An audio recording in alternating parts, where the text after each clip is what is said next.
Aloha kakahiaka. Uvla lotak, as the Inupiaq people say in northern Alaska. That's good morning. It's really a pleasure to be here with you this morning at this conference. I was at the first one, and it's great to see how it's developed. And particularly, I have the honor of introducing my colleague, Dr. Alice Taff, whom I've known for quite a long time. Dr. Taff did her PhD, finished it in 1999 at the University of Washington, working in the phonetics of Eastern Aleut intonation. That language is now mostly called Unungam Tunu, and it's the language of far southwestern Alaska, the Aleutian Islands and the Pribilof Islands, a rather remote place with a very interesting history and language. She's currently research assistant professor at the University of Alaska Southeast, located in Juneau, Alaska. And there she's done quite a lot with the Tlingit language, which is the native language of that region. She works in language documentation, Tlingit translation and transcription. She's been and is the principal investigator on a number of grants, NSF grants. In addition to Tlingit and Aleut, she's worked with the Deg-Hanag language in terms of documentation, teaching, and that's an Athabascan language of interior Alaska. She's worked with language pedagogy, developing language lessons, dictionary work for endangered Alaskan languages, language revitalization, all subjects near and dear to the hearts of those present today. She's even worked a little in Russian language, because we do have Russians in Alaska, and a little with Alaskan English, which is quite an interesting subject on its own. She is a member of the Kolang Advisory Circle, so the Collaborative Language Research Institute. And Kolang was held at the University of Alaska last summer. She was a co-director there. And she's a recent past president of SILA, the Society for the Study of Indigenous Languages of the Americas. So very, very active in all these fields. And her recent work is on language and wellness, and that's why she's here with us today. She has a forthcoming Oxford Encyclopedia co-authored article on how indigenous language use affects wellness, and I'm very much looking forward to that. And I will just tell you that she presented on this subject to my linguistics seminar a couple of weeks ago, and after class, one of my students said, "We've been studying the history of linguistics. I think this is about the future of linguistics, because it's a developing area in the field." And so maybe we're on the cutting edge of something here with this conference. And starting all that out with Dr. Taff's plenary address, I give you the person we've been waiting for. Thank you.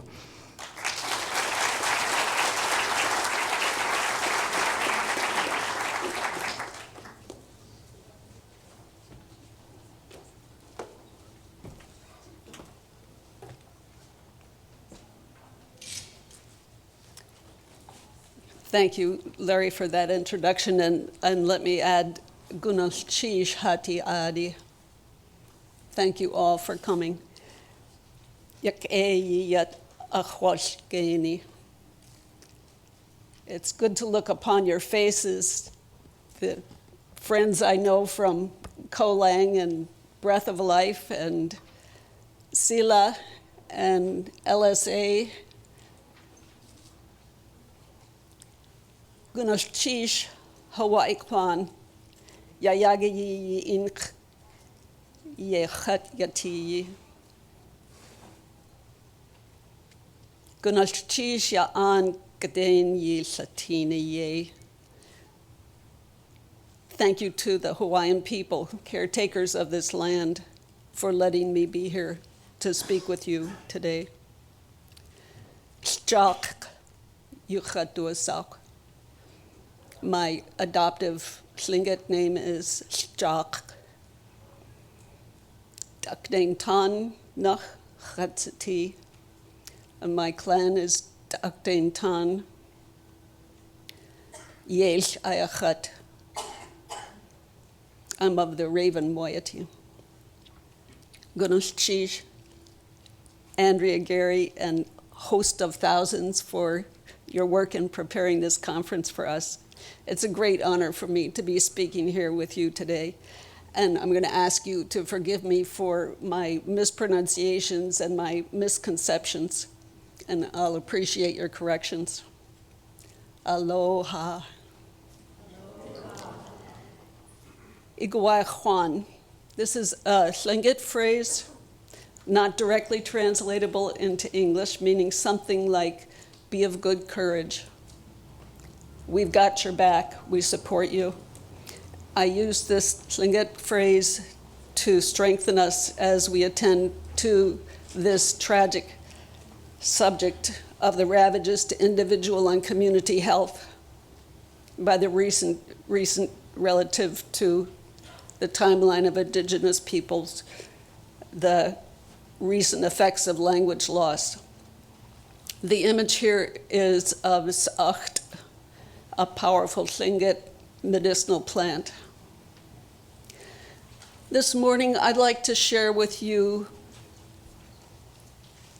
a wealth of robust, scientifically and culturally valid evidence that using an ancestral indigenous language is beneficial to the health of individuals and communities. But I can't. As we sit here, there is scarce research on this subject, and I'm looking to all of you to fill in the gap. My hope is that during these next few days we have here together, we'll come up with many schemes to provide additional evidence. Most of what I'll share with you today is from the United States, Canada, and Australia because of the data available to me and the literature derived from that data. So I'm hoping that you'll give me information from many other places.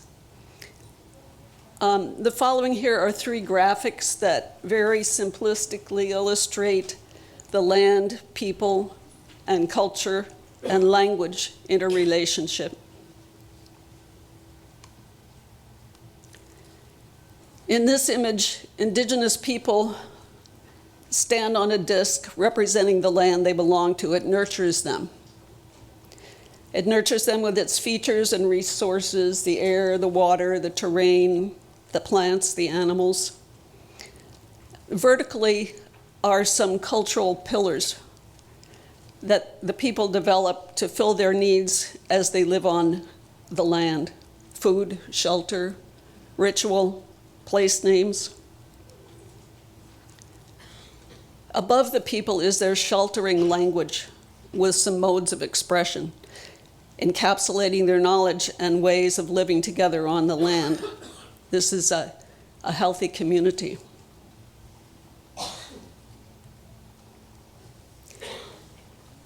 When the land to which they belong is pulled out from under them, this is a major trauma.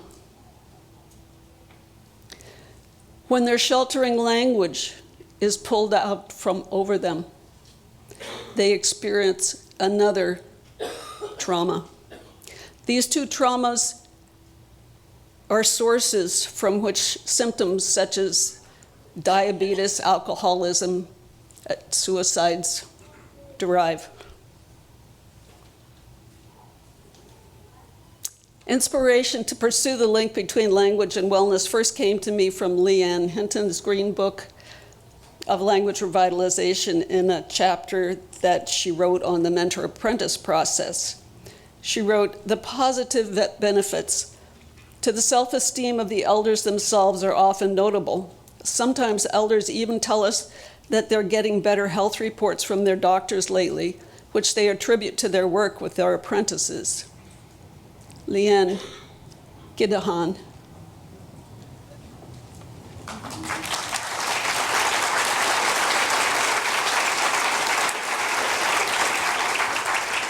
"16 years later, how much more do we know about the connections between using an ancestral language and health benefits?"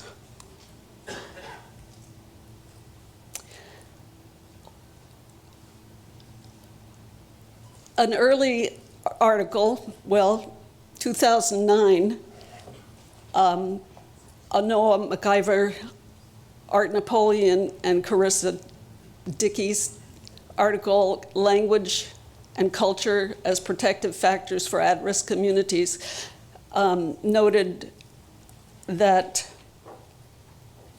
the majority of the existing literature focuses on culture and its effects on health.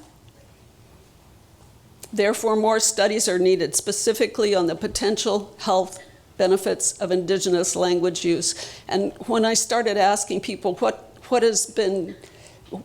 literature is there on this subject, they would point me towards this article, Anoa Gidahan.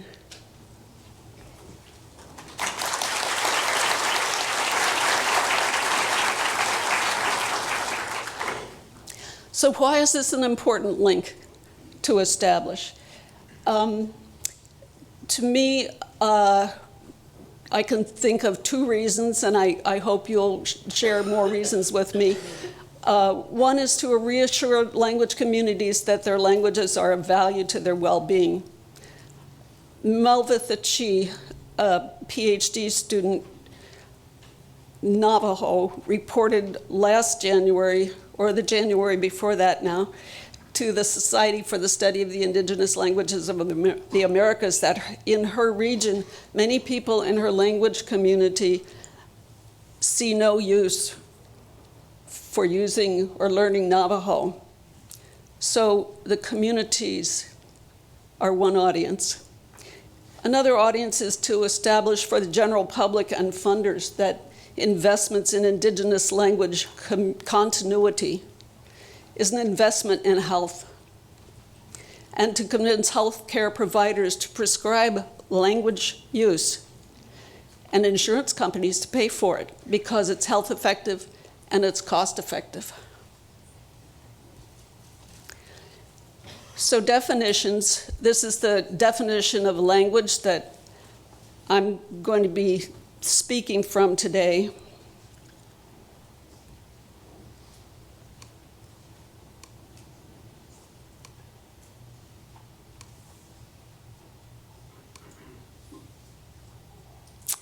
A language is an agreement among a community of speakers that certain symbols, whether they're signs or sounds or text, have certain meanings.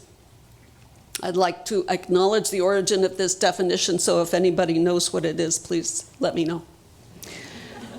So we have community agreement about symbols and meanings. For a definition of health, I don't have one to pin down. In 1948, the World Health Organization defined health as a state of complete mental and social well-being, and not merely the absence of disease or infirmity. So they're looking at this definition, absence of disease, and saying it's more than that. And we have in Middle America, medical health industry, this kind of absence of disease notion. So it seems as if even 1948, the perspectives from the rest of the world were saying, well, it's more than that. I'd like to give kudos to Doug Whalen for establishing the Healing Through Language organization, part of the Endangered Language Foundation, to support language programs around the world and to support assessment of health benefits of these programs. So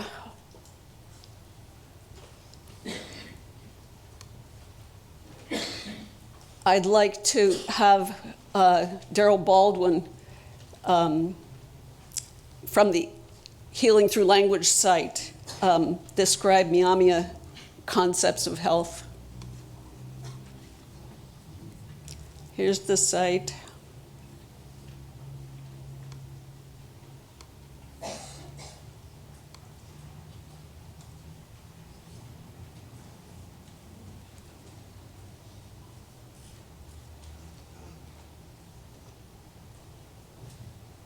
The notion of health is more broadly expressed in our language as nahe meto senewenge. This could be translated as living well or living properly. This expression attempts to capture the idea that general well-being hinges on something more than just physical health. We also have a departing term in our language, which is nepoch kalo. This term has multiple meanings depending on how it's used, but it generally evokes the notion of awareness, wisdom, and knowledge. This term is important because it preserves the notion that what we must seek to do in life is simply to know. Seeking knowledge is how we... Daryl Gu.aa.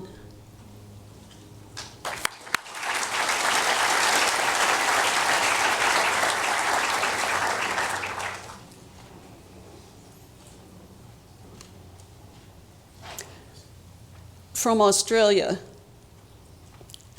Western Desert Aborigines see health not only in the absence of sickness, but more positively on the physical side in the presence of coldness and dryness in the body, and on the spiritual side in having one's spirit in the area of the stomach. Conversely, when the spirit moves to the back of a person or leaves the body altogether, when the body is hot and wet, then the person is considered sick. I first saw this quote from Peel in a presentation of Michael Walsh's to the University of Alaska Fairbanks. Michael Gu.aa.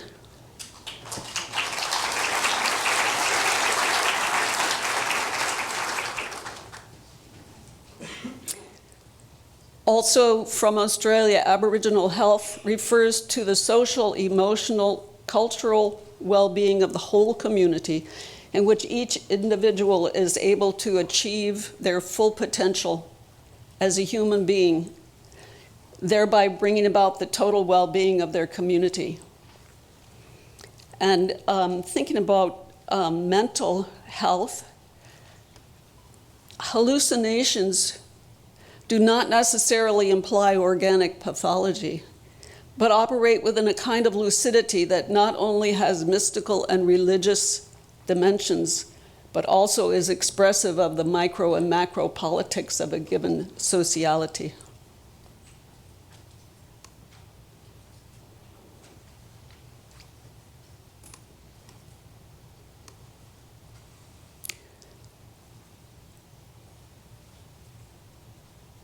Ojibwe people's health model is Bima de Ziwan, balancing one's relationship with the surroundings, with one's surrounding living beings, the environment, and the individual physical, emotional, intellectual, and spiritual needs of the human condition. Tlingit people's wellness includes Tuwu Tlatsin, inner strength, strength of mind or heart, courage, resolve, or power, and the concept of wujah at kudlidal, to make things weigh the same or balance.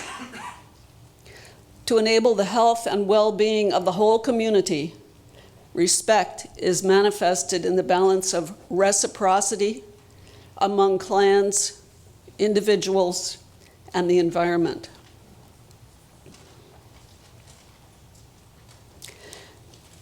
Although spirituality is not a measurable health factor for Western medicine, remarks about spirituality and its health effect on health are included here. Indeed, not everything that Indigenous peoples perceive can be measured. If the term spiritual disagrees with you, please translate the notion of an imbalanced spirit, which the current Western medically treated condition, stress, is recognized. Physicians treat physical symptoms for stress. And as to English, in the English language, dictionaries tell me that the word health is from the Anglo-Saxon word hail, which means whole. So we've come a long way from that definition in the English language. So today, here are some factors we'll consider: being careful about correlation versus causation, qualifiable and quantifiable evidence, qualifiable as stories or anecdotes, and quantifiable as statistics and numbers. Who trusts the stories? Who trusts the numbers?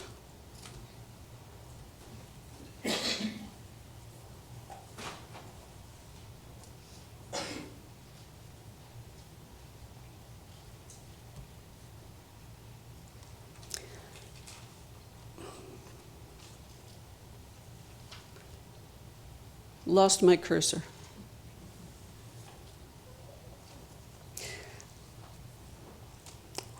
So we'll look at symptoms of Alzheimer's disease, suicide rates, at-risk factors for youth, and school absenteeism as they relate to language. What some of the mechanisms might be for moving from language to wellness, noting ACEs and epigenetics, and what our future work might be.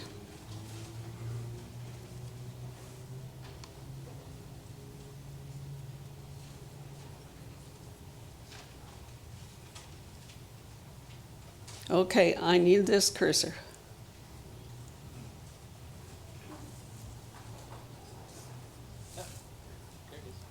But I need it here.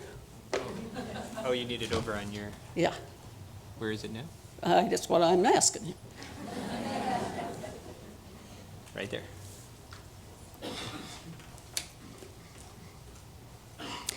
So I hope we can use this spell of interest to seek scientific validation for the language wellness effect. And for scientific validation, let's pay attention to the difference between correlation and causation. This is a photo from the Juneau, Alaska Empire. In some places, as here, I noticed yesterday, when it rains, people use umbrellas. Umbrellas and rain are correlated. And can we conclude then, because they're correlated, that umbrellas cause rain?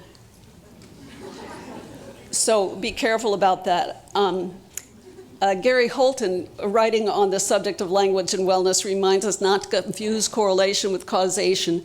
But even if we can't yet show that language use causes greater well-being, the fact that a correlation exists should be enough for us to take the issue seriously.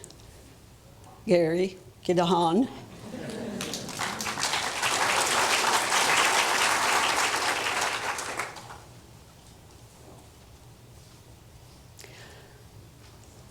So let's consider some evidence for the language and wellness link, starting with what might be called stories or anecdotes, but I'm going to call them eyewitness accounts because we trust eyewitness accounts in the news, right? So these are eyewitness accounts.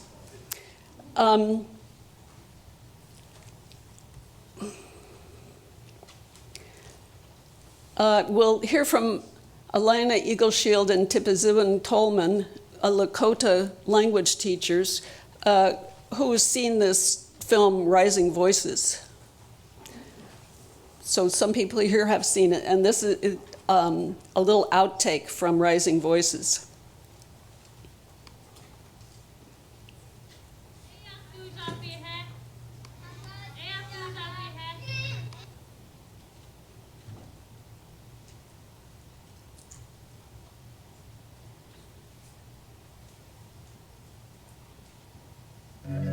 When you're healthy, you raise the level of health of the people around you, and I think that language does that for a person. It's a proven path to a better life in terms of finding out who you are, feeling that connection to the relatives before you.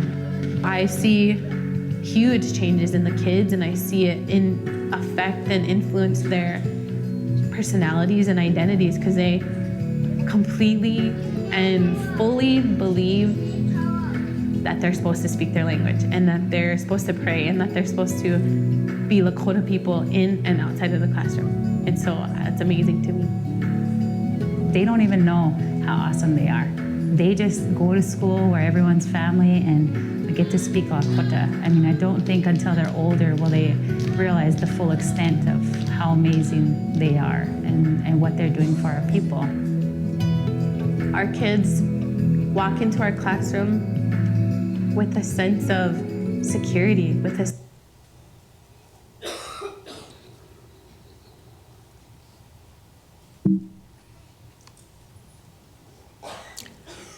Next, we'll hear from J.C. Hall Tututni, a PhD student at the University of Oregon.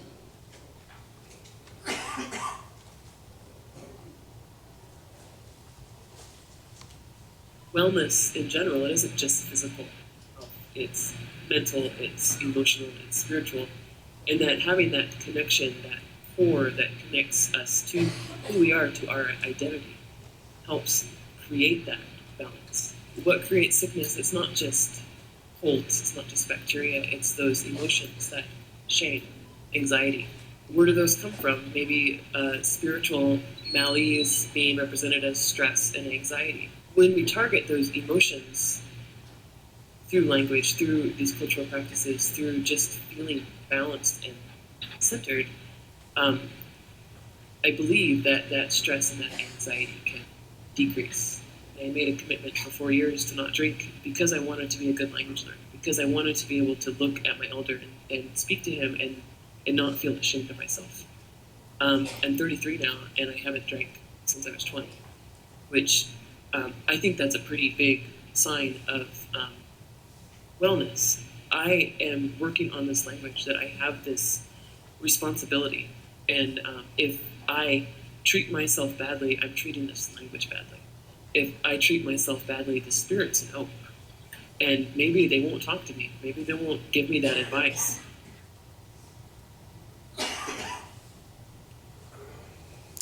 Alfie Price is Smalgyach Tsimshian. He's a language warrior for the Tlingit and Haida Central Council of Tlingit and Haida Indian Tribes of Alaska. He's learning 3 Southeast Alaskan languages. And here's what he had to say at an award recognition in his honor. You're going to hear a few comments during his speaking from babies.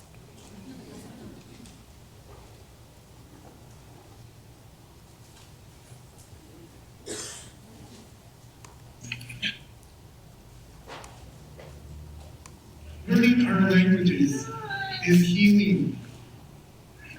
It's healing to the languages. It's healing to our grandparents, our uncles and aunties who were punished for speaking their languages. It's healing to us, an unexpected side effect of learning Somalian, especially, is I found my own healing. The hurts and the things that made me bitter in my life are falling away. They are becoming light on my shoulders. Walking into a room full of people who are not my people, I don't get that feeling of, do I really belong here? Am I a little less than? Those feelings are going away, but these are unexpected side effects of learning the language.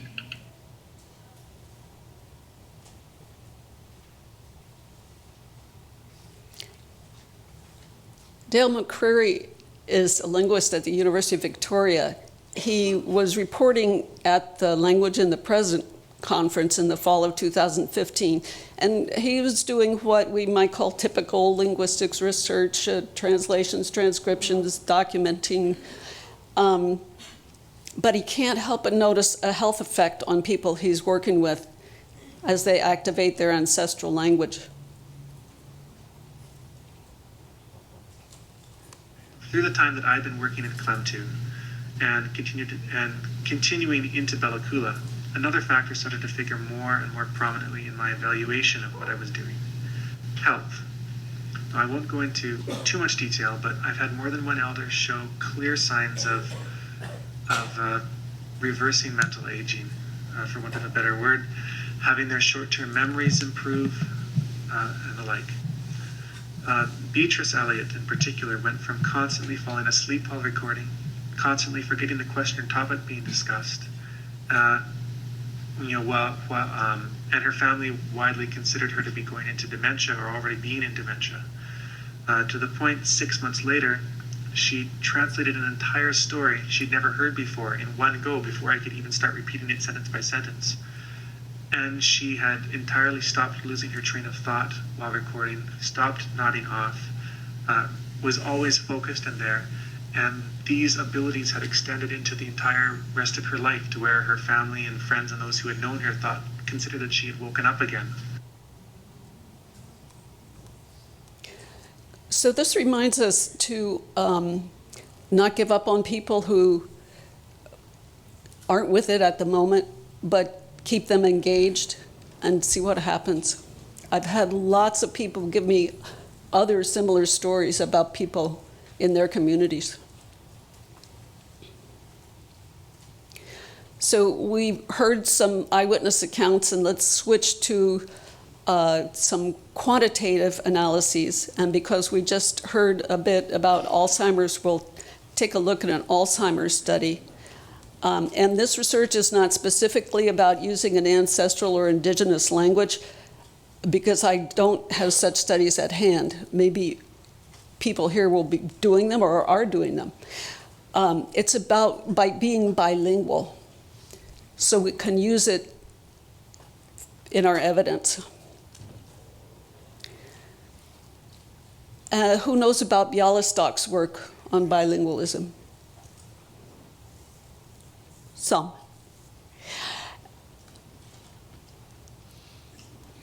So in a 2012, Bialystok and her team found that on average, bilinguals begin to show symptoms of dementia 3 to 4 years later than monolinguals.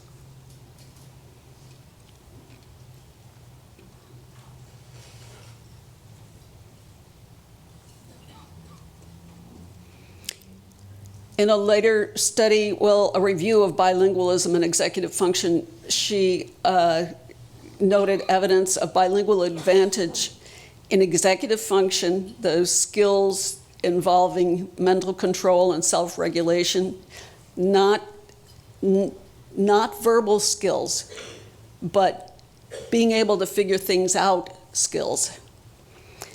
That better executive function correlates with greater bilingual experience for adults and children, even in 6 and 7-month-old infants. She reports on a study in which monolingual participants who undertook a year-long university-level course in either psychology, introductory psychology, or introductory Spanish were tested before and after the course on executive function tasks. Before their course, they all, in aggregate, performed equivalently on these measures. But after their course, participants in the Spanish group outperformed the psychology group on executive function tasks. 1 year classroom study.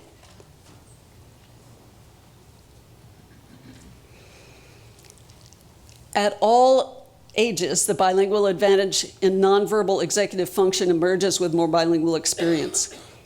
We need research to find out about these issues as they pertain specifically to ancestral indigenous language use.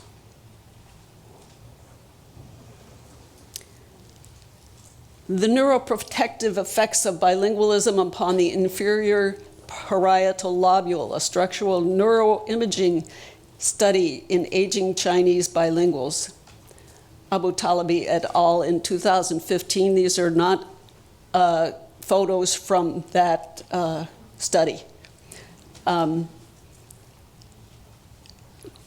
study found that whereas monolingual speakers showed reduced gray matter volume in the right inferior parietal lobules as a function of age, monolingual speakers' brain shrinkage. There were no age effects in the elderly bilingual speakers. The bilingual speakers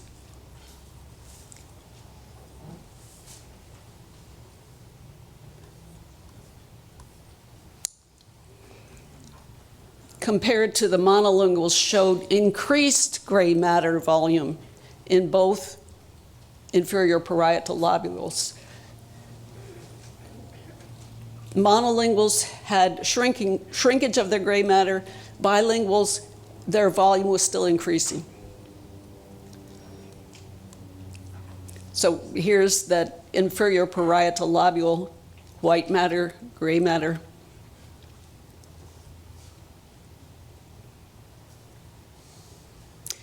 Who knows this article, 2008, Michael Chandler and Christopher Lalonde, Cultural Continuity as Protective Factor Against Suicide in First Nations Youth. So some people are aware of this. The protective factors that were considered in British Columbia villages, which showed a great discrepancy among them in the suicide rate. So they wanted to find out what are the factors that are preventive against suicide. They looked at self-government, land claims, education, healthcare, cultural facilities, police and fire stations, and language. The reported results demonstrate that of all the factors listed here, only the language use indicator proved to have predictive power over and above that of the other 6 cultural continuity factors. Their one sentence finding is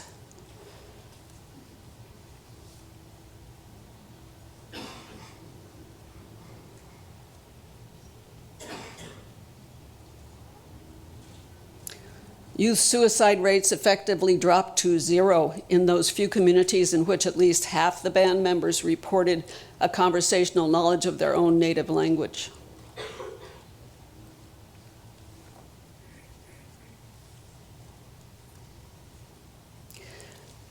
Let's look at risk behavior measurements from the 2008 National Aboriginal and Torres Strait Islander Social Survey. The orange here is youth not speaking their ancestral language. The green is youth who do speak their ancestral language. So we see that in every case, victim of physical or threatened violence in the last 12 months, fewer people, 25%, were reporting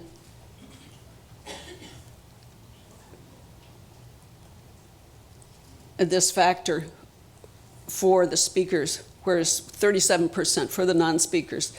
Drug use in the past 12 months, 26% for the non-speakers, 16% for the speakers. Binge drinking in the last 2 weeks, 34% for the non-speakers, 18% for the speakers. And they mentioned that 47% at that time of all Aboriginal and Torres Strait Islanders aged 15 to 24 in the rural areas spoke their language.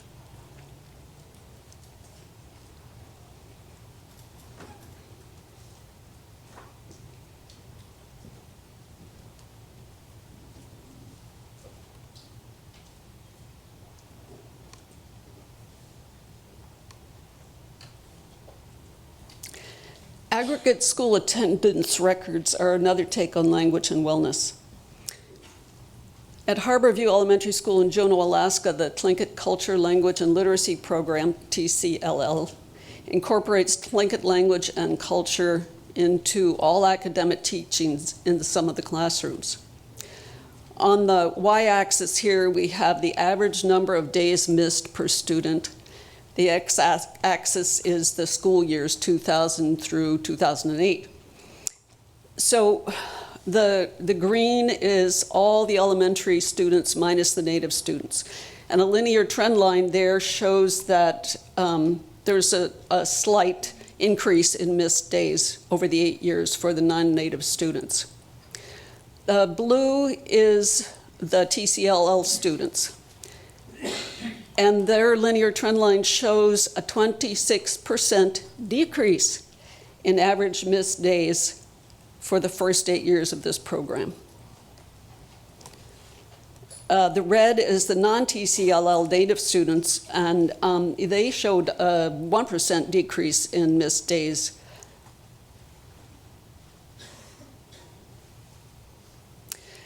Adding the data through 2013, look what happened to the blue trend line. And this is a 2-period trend line from the beginning to a low point of absenteeism, and then all of a sudden it shoots up. At this point, many of the TCLL program teachers retired and were replaced by inexperienced outside newcomers. In Alaska, outside with a capital O means outside of Alaska. You can find out more about this data from 2 Juneau Tlingit teachers, Seklu Chester and Nakashan Chester, Gusu Gaidanak, Seklu Nakashan. They're here, so maybe they're upstairs.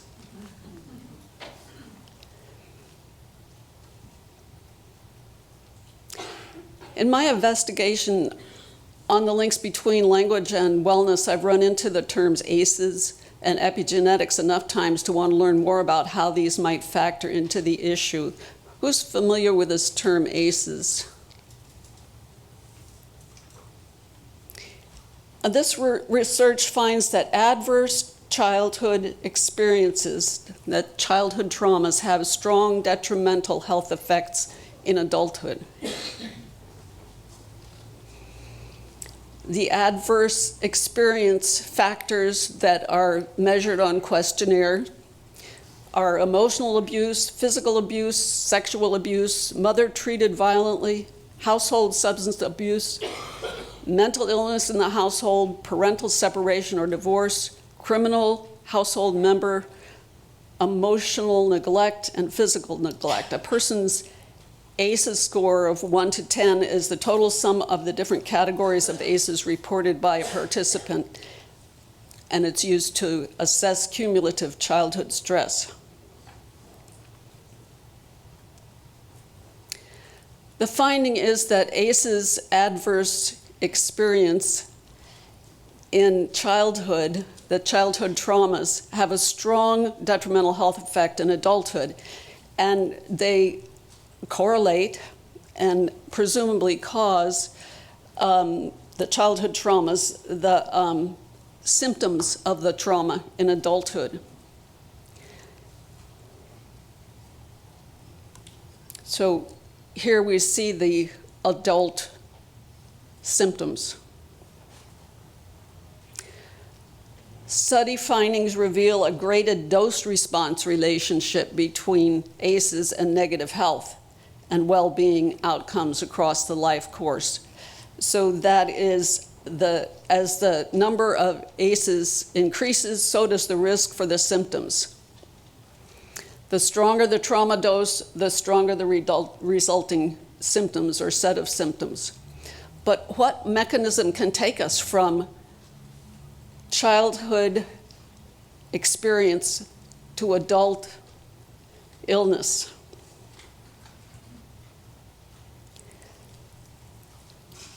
First, I suggest that language loss be added to those adverse experiences.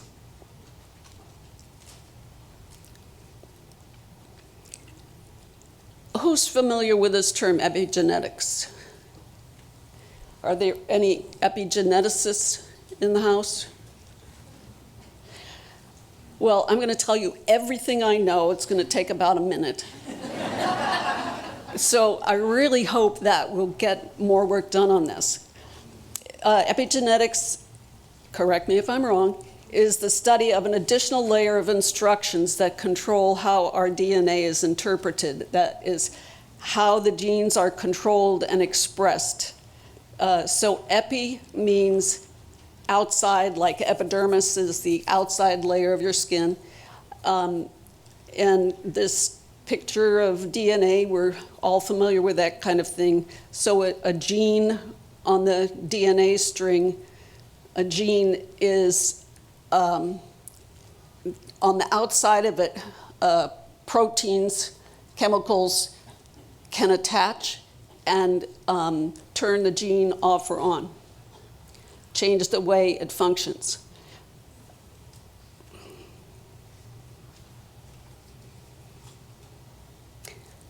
So how could ACEs and epigenetics affect health?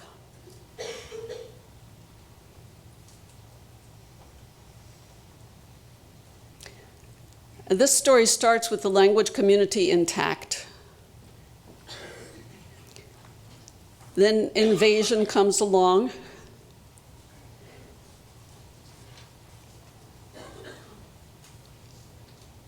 Land is lost, causing traumas that negatively affect epigenetics expression. Next is language lost. Did I say language before? This is land loss, traumas.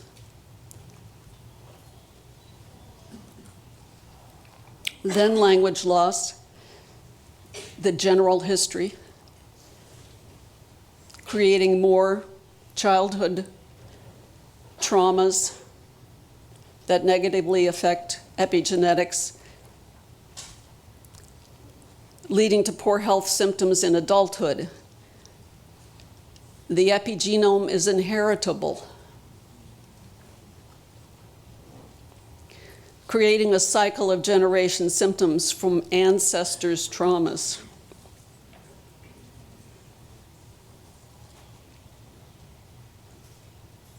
Generational trauma. Can this cycle be broken?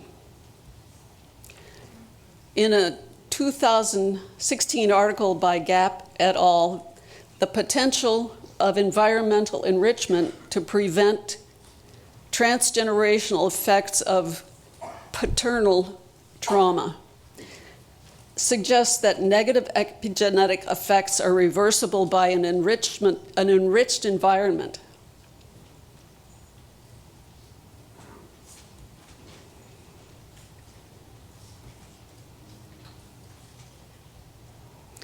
Of language use. I'm saying language use. They were working with, well, mice. You've got to start somewhere. So we're enriching the environment with language use, repairing the epigenetics, and healing individuals and communities. Quoting from Gu.aa et al., these findings highlight the influence of both negative and positive environmental factors on behavior across generations and the plasticity of the epigenome across life.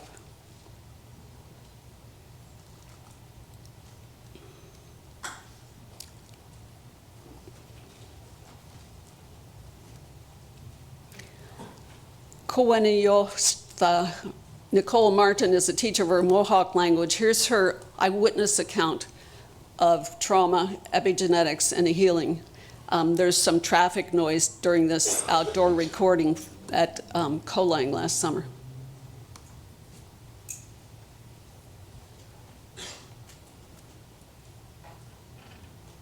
So our children, and maybe even from the age of about 10 to the age of about 40, that whole area they're lost.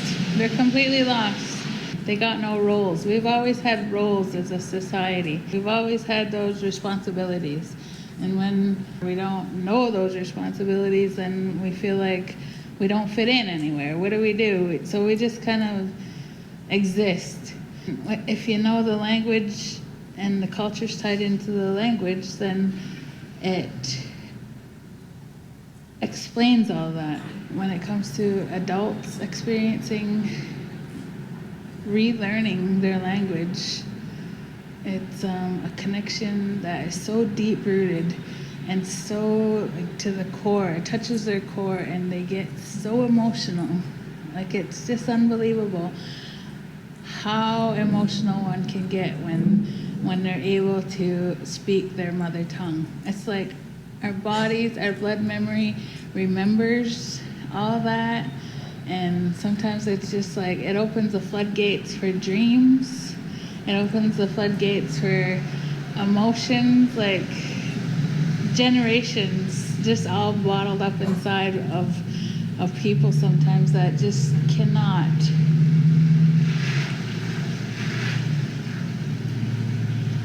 describe why it is that they're so emotional, so grateful, and so just overwhelmed with the relearning of their mother tongue. I think that when we're spiritually imbalanced, when we're imbalanced with creation, I mean, you might not always see it scientifically, but you can feel it. The more well we are for ourselves, the more we exemplify, I guess, wellness, and it radiates into other people's spaces in our families, our clan families. And so if one can relearn their language and begin to clean out the generations of trauma, we create a ripple effect within their bodies, within their communities, within their nation.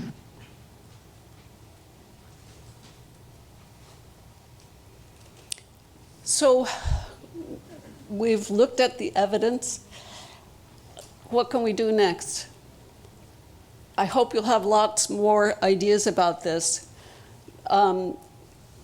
Documenters can document the way language expresses the concept of health or disease, how to live a healthy life in the culture, traditional cures and wellness practices. We can assess, as Doug Whalen and Monica McCauley are encouraging us to do, assess health benefits from language use in any program or community that you engage with. Design and implement research projects looking specifically for language and health links. Collaborate with neurolinguists and epigeneticists. Work with super learners. Super learners are people who have used their language in the past, understanding, if not speaking, but haven't been engaged with it for a long time. And I call them super learners instead of latent or dormant speakers, because some people resent those labels. And they're ready. They have 50, 80, 90% of the language already.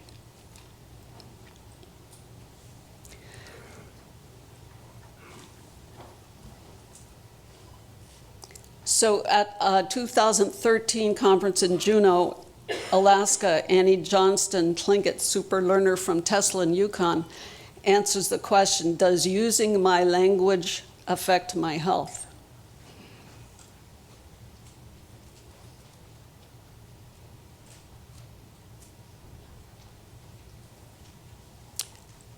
Does it affect my health? Not using my language affects my health. I'm a residential school survivor.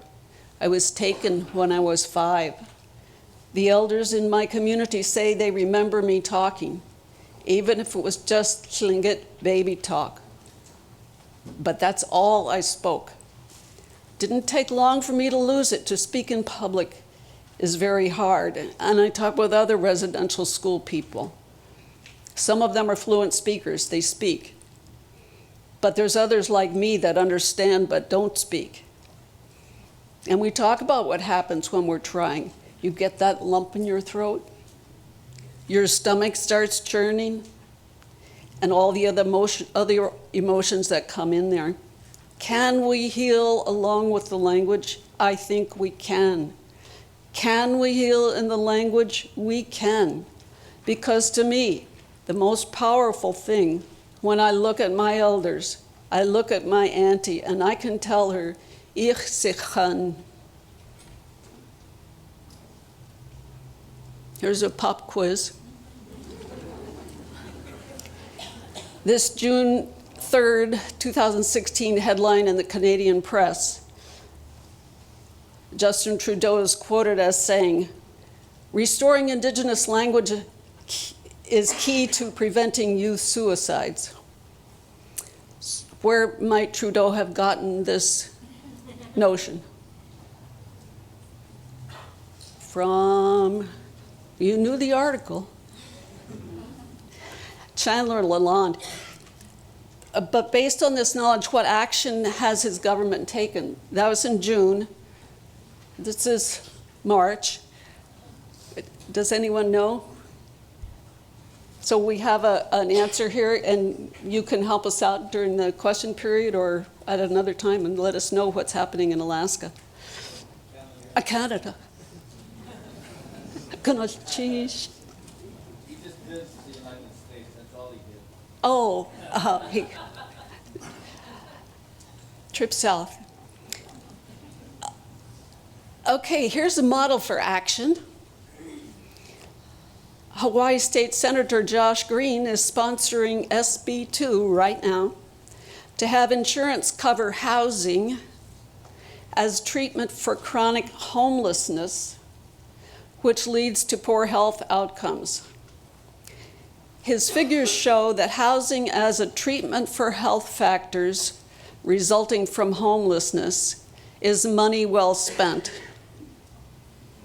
Homeless people have a plethora of health, don't treat those symptoms, provide homes.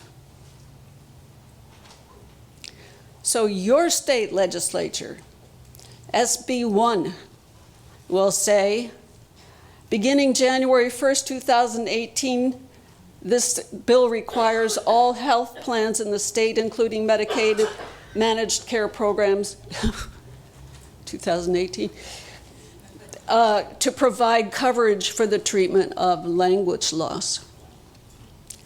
My hope is that through our work to link language and wellness, we'll arrive at the point where healthcare professionals will prescribe ancestral indigenous language activity and that insurance industry will pay for the activities.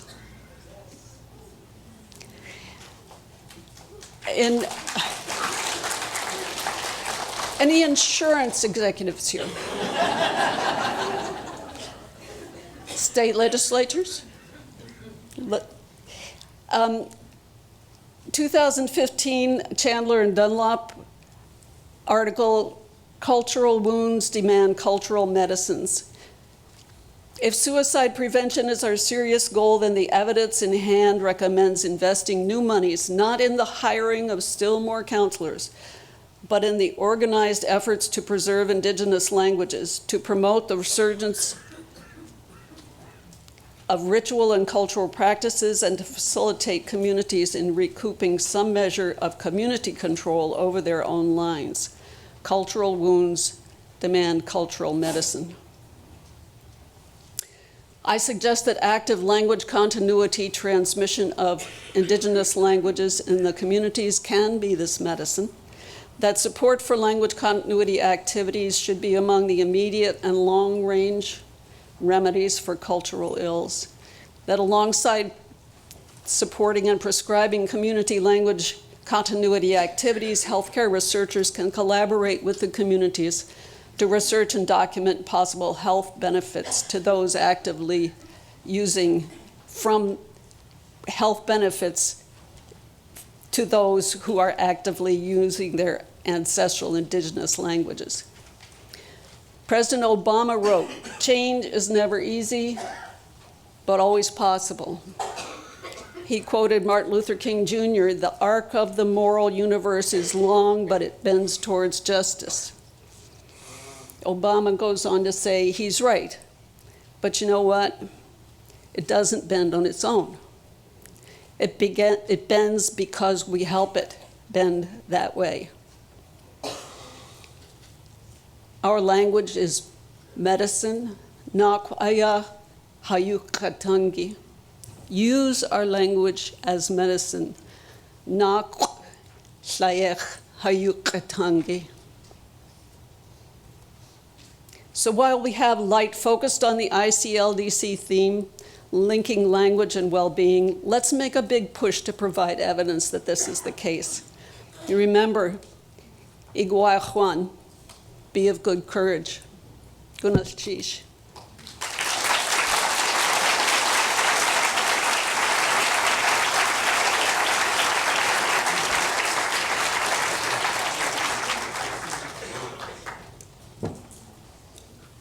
Geez, Alice.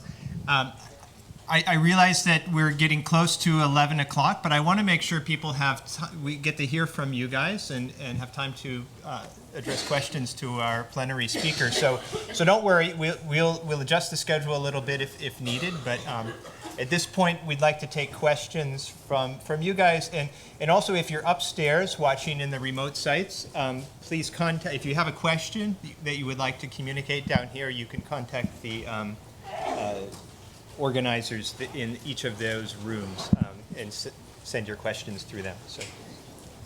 So I'll help to moderate the questions and that you want to address. So can I ask also, please, that if you do have a question, please find a microphone. Someone can bring you one of these remote mics, or else come up to one of the mics, because that will allow the people upstairs to hear your question as well.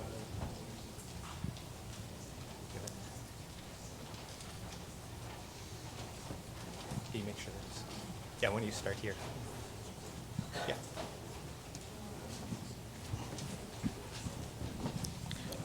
Wait. Eens kun aliens genoegdenis en genoegdenis skikt as klal men goed swet na ali.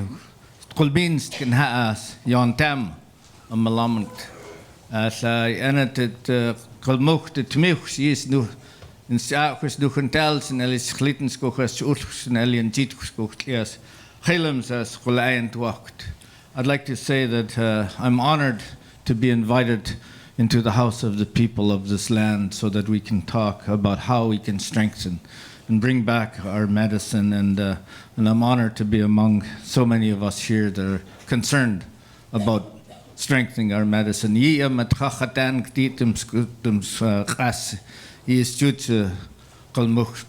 our elders always tell me our language is our medicine. Because those were direct gifts from the Creator for us. But the reason I came up here is that I've been fighting for languages in Canada for many years. Oh, by the way, I always forget I'm Chief Ron Ignace from Skeetiston, which is a community that's part of the Shuswap Nation, South Central British Columbia, Interior Salish. Because when in our language, I always forget to think of myself when I get up, because in our language you can't speak about yourself. You can only speak about others in high praise, and if you do speak about yourself, you got to speak in our language and diminish yourself, make yourself unimportant. So it's, and I do that by forgetting about myself and just speaking directly. But you put that picture up there about Trudeau. Well, I've been fighting for languages, and in 2000 and 2005, Sheila Copps appointed me to chair National Ministerial Task Force on Language and Culture for Canada to lay out a strategy. I did that just when I tabled we tabled our report with $160 million attached to it. 5 months later, the Conservatives got elected, shelved the report, pulled back the $160 million. And just recently, and I also formed back then the Chiefs Committee on Languages for the Assembly of First Nations, which is a national organization. Last fall, the national chief, I spoke with him. He brought me back in on the Chiefs Committee, on this reestablished Chiefs Committee on Languages. We were lobbying all fall, and finally, December of 2016, at the AFN, Prime Minister Trudeau and the Minister of Heritage stepped up in the Assembly and announced that they're going to work with the Chiefs Committee on Languages to recognize Indigenous languages across Canada in legislation with proper and appropriate resourcing. And I'm going to be working with the Minister of Heritage along with our Chiefs Committee on designing that legislation for our languages in Canada. So.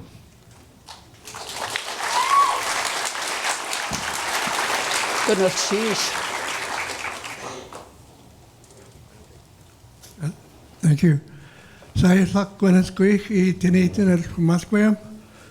Sligwan steed the Kanaka Moli, cos atol roi I siais ni tantamo hai tepka siamnas yeah. I want to say thank you to the Hawaiian people for having us here and inviting us to do our work here on their lands. Hai tepka siam. I'm Larry Grant from the Musqueam First Nations, connected to the Musqueam UBC FNEL program that has been in existence for 20 years. And I need to make a comment about Michael Chandler Lalonde research paper regarding the use of language. In that research, they didn't use language until after they had a problem with Indigenous students, Indigenous people, youth that were being interviewed, had no response to a question of what they considered an Indigenous story. They wanted to ask about coyote. Oh. What is coyote doing in this story? And they were interviewing coastal people whose trickster is Spal, the raven. So the thing about using our languages for healing, we need to have cultural competency in each community that we're working in, and not lump everything into a pan-Indianism issue that, oh, you mean you don't make totem poles, or you don't wear feather bonnets? You mean you use canoes instead of horses? You know, and Spal is your trickster, Raven is your trickster, and not coyote. So once they asked the right question, they got the answers. And that's really, really important, I think, to show that we need cultural competency in our linguistic work that we are doing here to rebuild and revitalize and create that determinant of health that is so important to the revitalization of language. I just want to say that. Thank you. Thank you. Aitepka siya. Goodness, sheesh.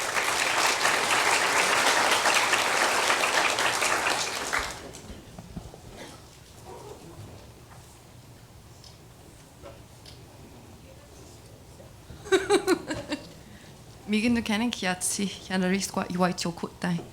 When that Andy, Yawank Alice. Thank you, Alice. I'm Megan Mechanic from the Huron-Wendat Nation out of Quebec, Canada. And I wanted to actually add something that I just found out about. I recently watched a documentary called Tribal Justice, which was just released in February. And it's about two Native Californian nations which have their tribal justice system situated on their reservations. And in the Quechuan tribe, I had the fortunate opportunity to ask questions of these tribal judges who were present at the screening. And I said, what do you think about language with respect to the people passing through the criminal justice system in your communities? And one of the judges, Claudette White of the Quechuan tribe, she's actually prescribes language lessons to some of the people who pass through her court. And so I thought that was a neat way, too, of getting our communities rallied around language use, is that people who are having difficulties, that could be something that is mandated to them or something that is recommended to them by their own community members as not even community service, but as a necessary step towards being better and being well. So I just wanted to add that. Unotish.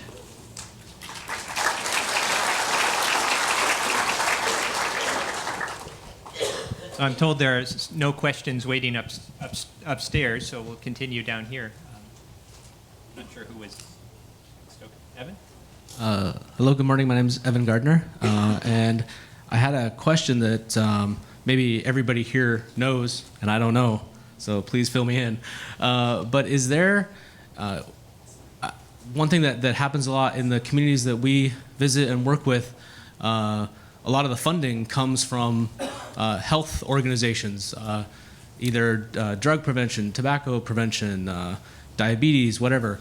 And one of the things that they're always looking for is data, because they just don't have enough of it in order to write grants, and everybody wants data. And we don't really do anything data except barely track how fluent people are getting, and that's the thing we're hoping, is that they're getting more fluent. But we kind of have an opportunity to do a pre and post assessment while we're working with the community. And so I'm just wondering, and maybe people can fill me in later or pass this around somehow, but is there some kind of survey that has that kind of data collection system so that people who are working in this, which I think is a lot of people in this room, how do we start collecting this data? Because I don't see it getting collected anywhere else, and I don't see anybody really with a, I don't know, how do you say, really collecting that metadata across a lot of different communities. Evan, it's nice to see your face. Evan is, where are my keys? Yeah.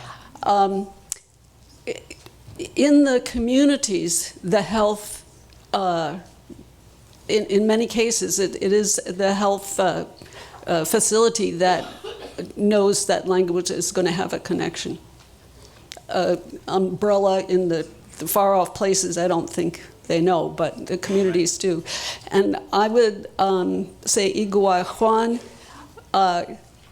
you figure out in your situation what measures are appropriate, and use your common sense and use those measurements. Talk with the people. Well, you know, and I was just going to think, oh, but you shouldn't tell people what they're going to be tested on because, but, and devise it yourself and let the rest of us know, and you know, get that movement, move forward. Thank you.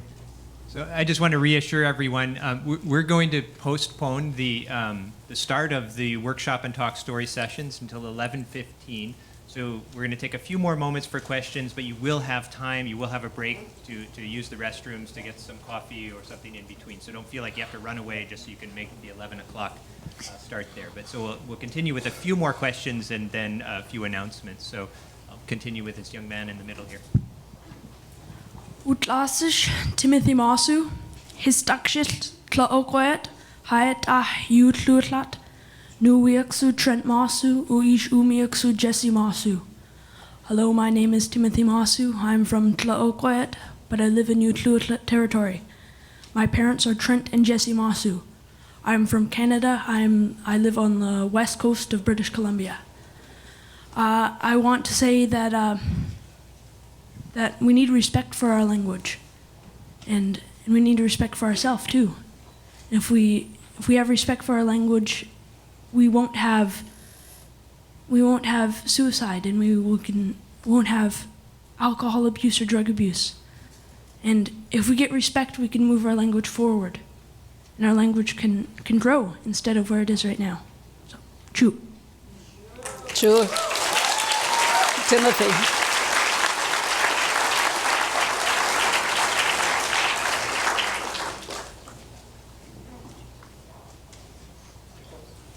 Right, Alice has already mentioned me. It's Michael Walsh from Australia, and I take Alice's point about the need for evidence,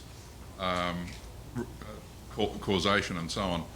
So I wanted to just report that there are 2 longitudinal studies going on in Australia. One is headed by an Indigenous health professional called Ray Lovett, and that's Australia-wide. And there will be questions built into that longitudinal study about language, health and well-being. The other very recent announcement, December 2017, was a grant awarded through the National Health and Medical Research Council, again to an Indigenous health professional, Professor Alex Brown, who will be working with a linguist on looking at mental health for a particular community in South Australia, the Bunkala, over the next 5 years. So 2 longitudinal studies headed by Indigenous health professionals. I might just mention that sometimes the quality of the evidence you're going to get may be improved by the questioners being Indigenous health professionals rather than people like me. Ray Ignace mentioned that they put together this languages report in Canada, and then along came a Conservative government. I'm mainly based in the state of New South Wales in Australia, which is the most populous state, and we have a Conservative government who are suggesting that by April this year, just next month, they'll be preparing a bill in the New South Wales Parliament to protect and preserve Aboriginal languages. So there's hope. Good enough to you, Michael. So let's take one last question, and then we'll do some announcements before wrapping up. So this young lady.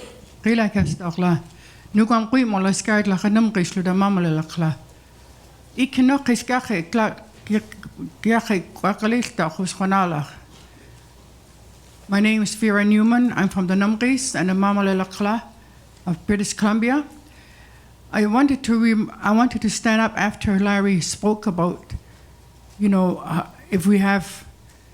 I went to a linguist conference in Victoria about 5-6 years ago, and I got turned off because I thought. What I realized after, I went with a young lady that was really fluent in our language, knew how to read it and write it. She was our expert. And unfortunately, she passed away. But what I realized after is that the linguists, I said, I'm not coming back here. These people are just using us to get their degrees.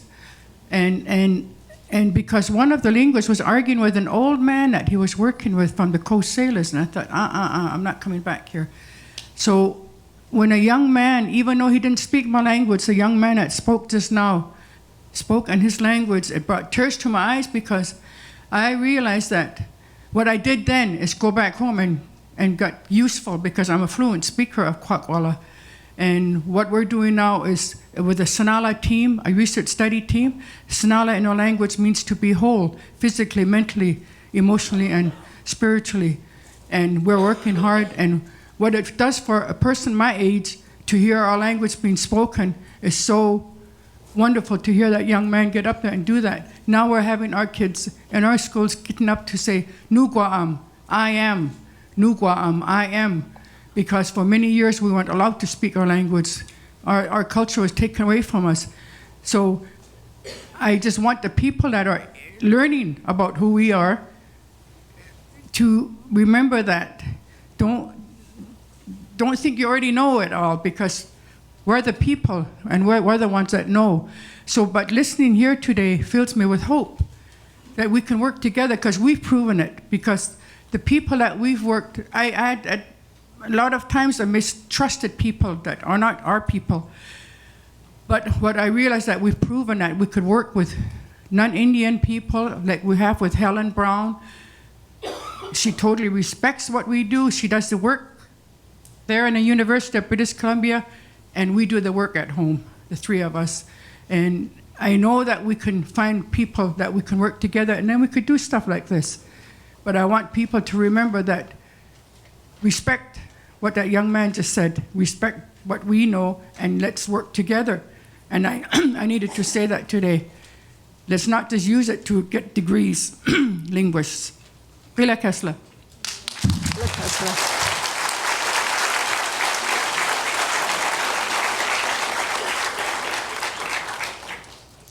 Gunnar Cheese to cut Johan.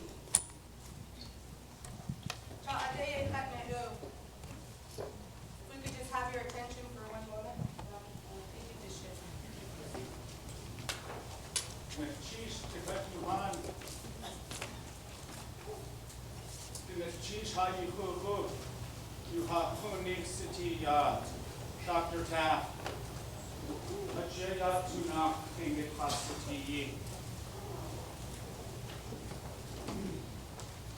As good as cheese hatu asgui, yejai tukai, yatsutat.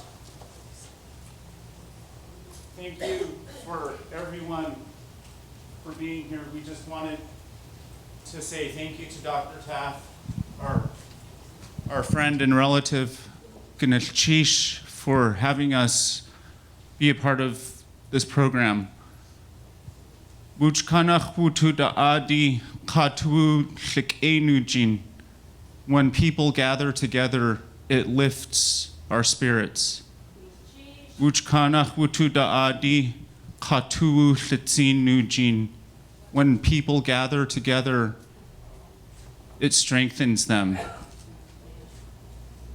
Wuchkanach wutu da'adi katu yek'e. People are happy when we gather together. Atshia gachtutlayech ya chune kauslishi yishi. We're going to sing Lance Twitchell's language chant this morning. It's a chant he composed using 4 phrases that our elders and speakers have taught us. We're going to give this a try. Please forgive us for any mistakes. Gnishish.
Atlain gan chill the kachuhan, kunach de gachaditi ye jene gan chish tlain, ajawaya kunach haik e aya ya edat hayagi ye gan chish tlain, alkek e aya hunakau.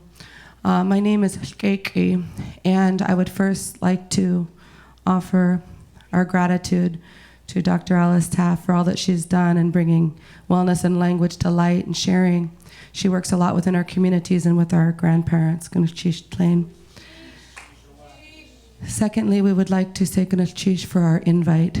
Thank you for allowing us to come. It brings us strength when each of us are together. Ganesh Thank you for allowing us to be on your land. And thirdly, thank you to all of my brothers and sisters, my nieces and nephews, my grandparents. We've come together, and it seems as though when we depart from each other, we're always grasping for that next chance to see each other. This was a result of a gathering that we did when we did Kolang. and we brought together 25 Tlingit language speakers and learners together, and we made great relationships. If you were at Kolang 2016, could you please stand? As you can see, our family grows every single time we come together. For those of you that we see standing here, we thank you for your continued support, and we are becoming a larger family. By the end of this gathering, we will all be standing together.